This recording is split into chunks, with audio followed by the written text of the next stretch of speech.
¿Qué tal? Hoy nos vamos a meter de lleno a explorar un tema fascinante, el mapa de la personalidad humana. Y para no perdernos en este territorio tan complejo, vamos a usar como guía el manual de diagnóstico más importante que existe, el DSM-5. Y, a ver, para arrancar, planteemos la pregunta del millón, ¿no?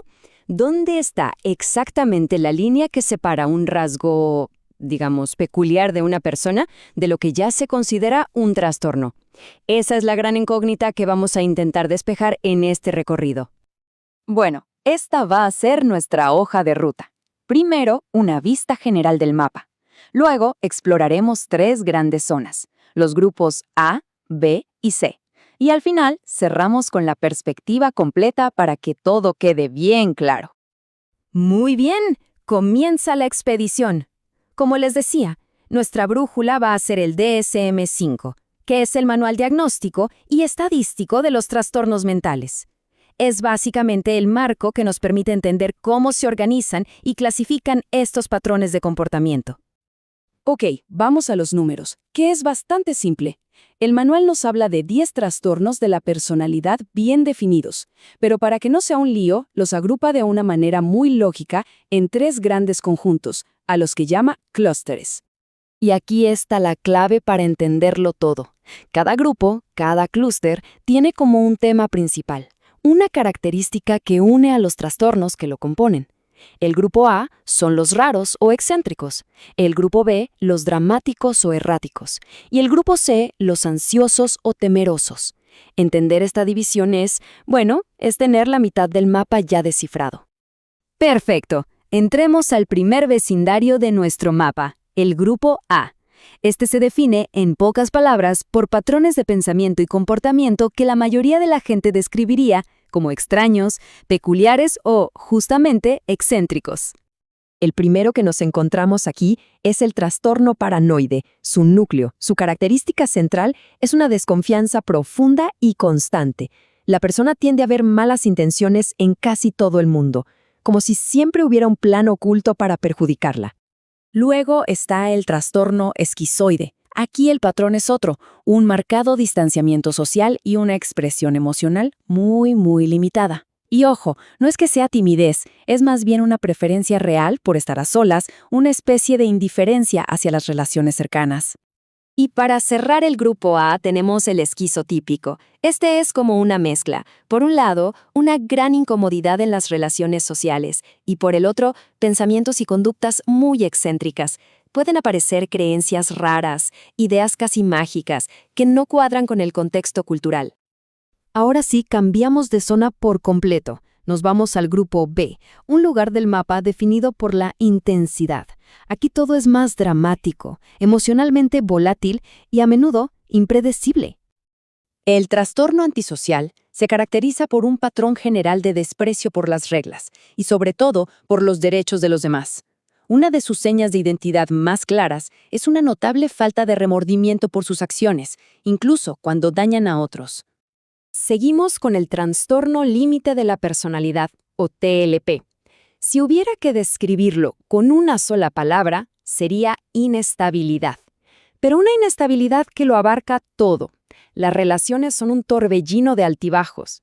La imagen de sí mismos cambia constantemente y las emociones pueden explotar y cambiar de un momento a otro. En el trastorno histriónico, el eje de todo es una necesidad imperiosa de ser el centro de atención.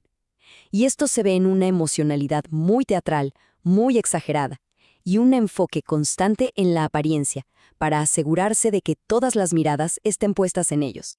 Y por último, en el grupo B, tenemos el trastorno narcisista. Este se apoya, digamos, en 3 grandes pilares: un sentimiento de grandiosidad, de ser más importante que los demás, una necesidad constante de admiración y una marcada falta de empatía, una dificultad enorme para conectar con los sentimientos de otros. Y con esto llegamos a nuestra última parada en el mapa, el grupo C. Aquí el hilo conductor que une a todos los trastornos es muy claro: la ansiedad, el miedo y la evitación. El trastorno de la personalidad por evitación se basa en un miedo paralizante al rechazo y a la crítica. Esto lleva a la persona a evitar casi cualquier situación social o laboral que implique interactuar con otros, Todo por el pánico a ser juzgada negativamente o no ser aceptada. Luego está el trastorno por dependencia, que se centra en una necesidad abrumadora de que otros se hagan cargo. El miedo al abandono es tan grande que puede llevar a comportamientos sumisos y a una enorme dificultad para tomar decisiones propias sin la aprobación de los demás. Y el último de nuestro recorrido, el trastorno de la personalidad obsesivo-compulsivo. Pero ojo, de la personalidad. Se define por una preocupación extrema por el orden, el perfeccionismo y el control. Un control tan rígido que irónicamente termina afectando la capacidad de terminar las cosas o de ser flexible.